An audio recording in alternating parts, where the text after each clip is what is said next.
ハードボイルド。俺、茹でられるのは絶対嫌だぞ。Greg, how the devil are you? I'm doing very well, how are you?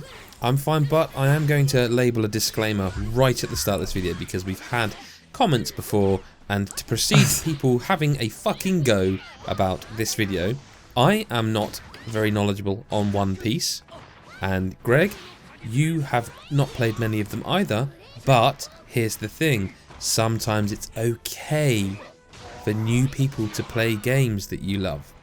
Now that I've been patronising, Greg, tell us about One Piece Burning Blood. Burning Blood, it is my first One Piece game as well. I was going to do a disclaimer as well. I was going to say at the start, like, look, I haven't played any of these games. Their names are just, I mean, fucking wacky. I have no idea what they are. I mean, we've reviewed loads of them, like loads of them. It's just unfortunate that I haven't reviewed any of them. I think they all came out too long ago before I was here, but Right then, yeah. I have no prior knowledge. But basically what it is, One Piece Burning Blood is the first kind of fighting game of the series. Or showing a presentation and stuff like that. It is really enjoyable.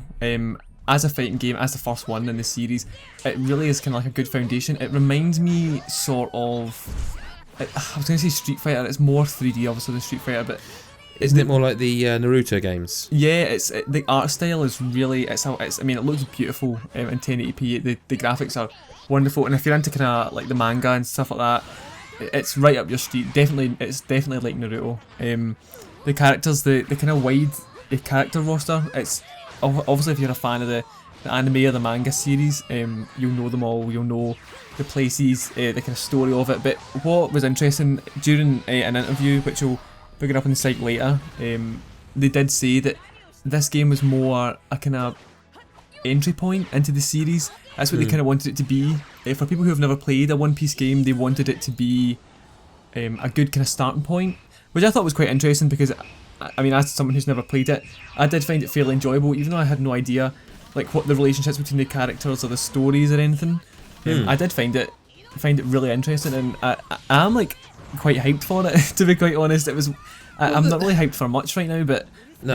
I mean, apart from Tokyo Mirage Sessions, let's not get twisted, but And One Yokai Piece Watch. and Yokai Watch, And of Dark course. Souls 3. And Dark Souls 3. So you go up for quite a lot. The thing is, right, the reason I don't want to really harp on about this, but like when it comes to reviewing these games, we always get someone who like knows their stuff. Usually Chris, and before him like Sean, but we always have people who know their game, the series, or at least better than you or I. But I think it's kind of cool to get someone who hasn't played them before to play them at this stage, because you kind of go in with no expectations. Yeah, you go in there not really knowing what you're going to play. And you are a fan of sort of the Japanese style of games, the manga, the anime kind of thing. I walked into, it was last year actually, I went to an event in London, which was also Bandai Namco, but I played, what one was it? It was Pirate Warriors 3, I think. I played, which I mean, I didn't play it enough to say, I've played it, I know what it's about, like, that's why the disclaimer's at the start. But I had kind of toyed about with it. I didn't really enjoy Pirate Warriors that much, but it's also because I'd never played a Dynasty Warriors kind of themed game. So I found the concept really weird, but now I think I would really enjoy it because I've played, say, Hyrule Warriors or whatever, like one of those kind of titles.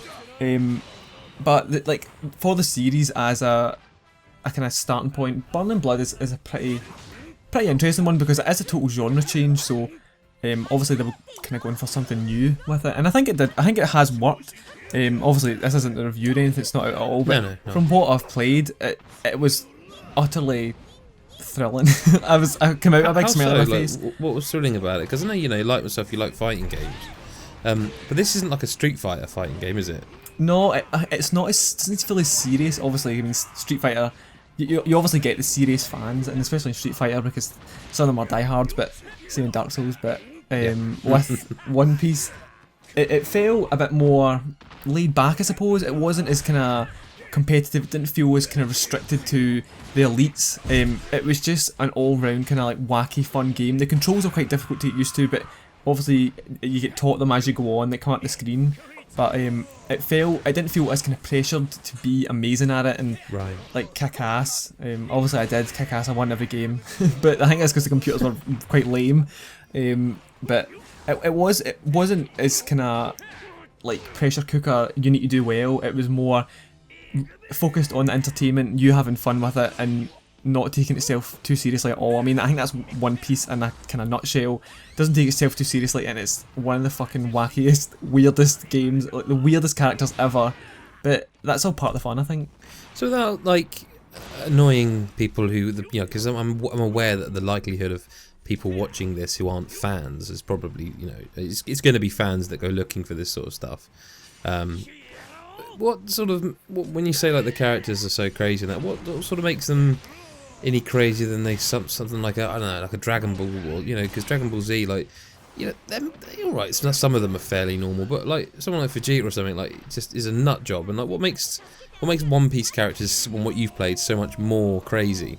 I couldn't actually say what makes them a lot crazier. I think they're in Burning Blood. You can transform in the middle of a fight, so it's like you get this gauge that fills up to the top, and you can transform into it's almost like a final form. Is this the devil fruit ability? I'm not gonna lie, I'm looking on Wikipedia. Is that what it is? The devil fruit. Once you've kind of gained enough of that, you can transform into your kind of final form, I suppose. But I mean, I think there's a guy called Crocodile. He turns into maybe it isn't him. I don't know. But he turns into a big dinosaur, and you can fight as him as a dinosaur. And you get Luffy, who is like the big stretchy arms. He turns into a big hulking kind of like, he's not metal, but he's like a big hulking kind of muscular thing, which is it's just insane. And you also get this other guy who has like a diamond arm, like a shoulder and an arm. So it's kind of like Metal Gear Solid with a kind of weird wacky arm, but he transforms into like all diamond, I think, if I can remember correctly. Okay. All the kind of transformations, I mean, are just totally like out the park. I mean, strange. Yeah. They did say during the presentation that it was like they kind of wanted to include that to make it, I don't know, insane, I suppose. It makes it stand out, I suppose.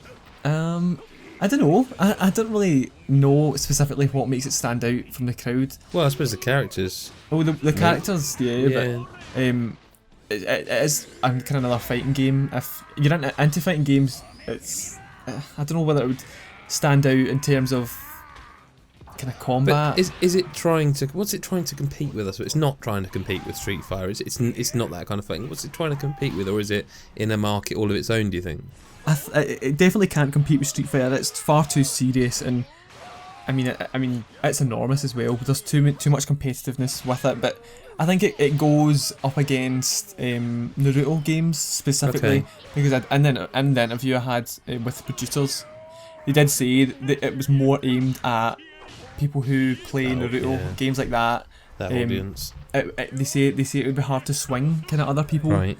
They do hope to though. It's the first One Piece game that's come to Xbox One. Usually, the Japanese games are reserved for PS4 and PlayStation, PC. Yeah. PC, true. Yeah. I mean, more PC now. It never used to be, but I mean things like Danganronpa and stuff like that coming to PC. That's kind of all changing now. So because Spike Chunsoft did Danganronpa. Which one did they do? Another Despair Girls one. They did that, I think. They did them all, I think. I don't know. Yeah, you're probably right. I think they did. Yeah, Spike Chunsoft did Burning Blood as well. Actually, hold on. I'm actually going to double check that. Yeah, they did. It's alright. No, I know for a fact it's Spike Chunsoft that did Burning Blood. I was pretty sure it was, because I interviewed the game director of Chunsoft. Yeah. And I was pretty sure it was. And yeah, I mean, I love Chunsoft. I think a lot they do is like brilliant. I mean, not just saying that because Danganronpa, but they do have a lot of other good games as well. They do a lot. I mean, again, I'm not gonna lie. I looked up like Spike Chunsoft Wikipedia because I couldn't remember if they were the ones that did Naruto or not. And I think that's actually CyberConnect 2, who are another developer that do similar things. But just apropos of nothing, I saw that that Spike Chunsoft apparently, again, if this is true, apparently localized The Witcher 3 for Japan, which is crazy. I mean, but then also makes sense because Namco Bandai are involved. So yeah, they are pretty huge. Chunsoft in Japan, and I think they have a good track record. So. I had seen who'd published it, who developed it, before I went, so I kind of had, I didn't have high expectations, I didn't really have any expectations, but you thought it would be a good game, I suppose. I knew the quality would be there, because I know Chunsoft are pretty solid with their standards. It was completely enjoyable from what I played. I had no idea what was going on most of the time, but I said that, and I wrote a Pirate Warriors preview, I think. It was a long time ago yeah. Christ. But it was the exact same as that. I had no idea what was going on, but it was just like just a pure romp of fun. It's the only word I can use to describe it. It's interesting that we're playing. I mean, how much did you play of it? Can you remember how long you played with it? I captured 45 minutes, but I played for about an hour and a half, 2 hours.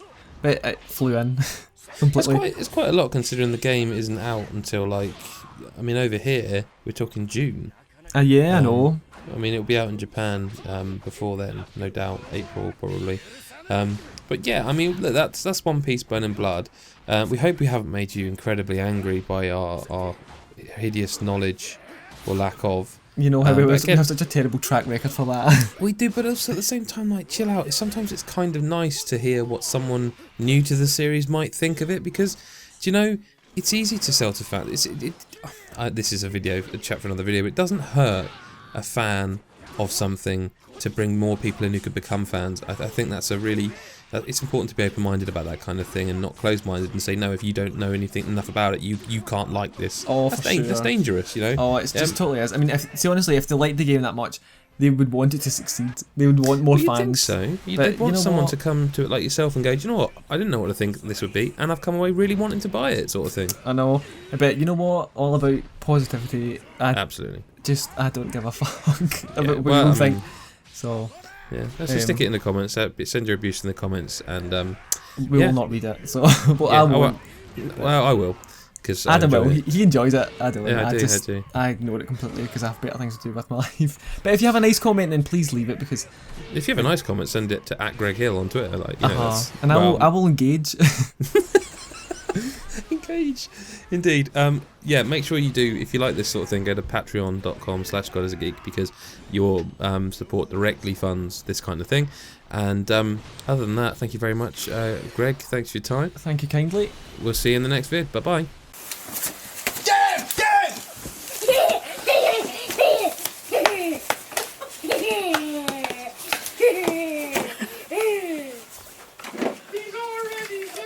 Should have backed the God is a Geek Patreon.